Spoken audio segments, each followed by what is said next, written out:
What's up, everybody? This is the Diatone 229 Cube GTB, something like that. Anyway, this is again another one of those toothpicks that I've been flying, and I really like this thing.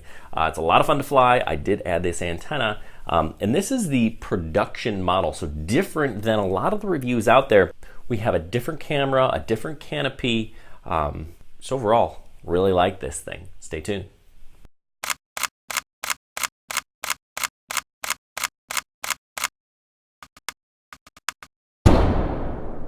Okay, so this Diatone really is a pretty solid toothpick. Now it's only 2S, so maybe a little underpowered, but really the components are top-notch, high-quality stuff, like the stack, like the VTX, like the motors, like the camera. Really lots of good stuff. Diatone makes a good quad, and this frame is actually really pretty darn rigid. Different design, but it does a nice job. All right, let's take a look here. This is the Diatone GTB229. This is a toothpick, the toothpick, kind of the collaboration with KababFPV, the start of this class. This is kind of the first one they've really put his name on, but he's kind of the driving force behind these fun little machines. This guy has some really quality components because Diatone does things right.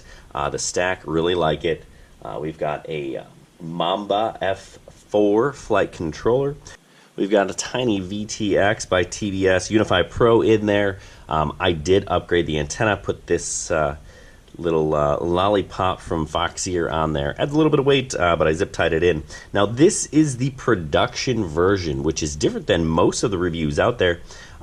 You can see they've changed the camera, so the camera is a Runcam Nano, which is pretty darn good. Definitely an upgrade, and the canopy is different so that it's adjustable. 1103 8500 kV motors, 2.5-inch props, XT connector, XT30 connector, and a pretty solid stack. Good frame. I did add an XM Plus receiver here, and like I said, I changed that there. I do like the design. It's nice and rigid, and this thing has some juice to it. Now you're only going to run 2S batteries. It's 13 amp ESC, so it is 2S, not 2S or 3S, just 2S, so keep that in mind. But it is durable. I've crashed it a few times, but it also came pretty much crushed in the mail. I think it was delivered by Ace Ventura himself, but it did survive. So this is a fun little quad. Definitely recommend it. A little pricier at $130 to start.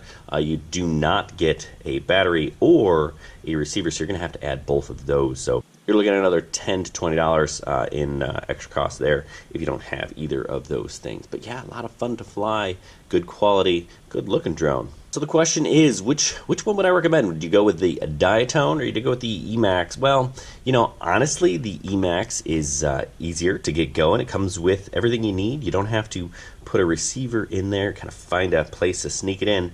But I think this one has a little bit more flexibility, you know, so it's really kind of a personal preference. It is a little bit more expensive to fly the Diatone, and it's a little bit easier to fly the Emax. So, you know, choice is yours.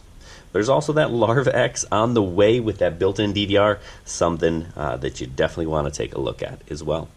Anyway, what do you think? What do you think about flying toothpicks? I really love them because, you know, I can fly this at the park and people aren't going to be worried about me crashing into them, and I'm not going to be worried about chopping off anybody's fingers because these little tiny motors, although they provide a good punch on something this small, they're not going to cause a whole lot of damage. Still have to be absolutely careful when you're flying and don't fly around people. That's just not smart.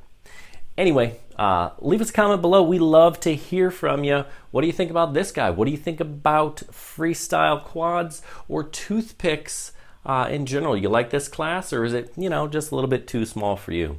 Anyway, thanks for watching. Good luck and happy flying.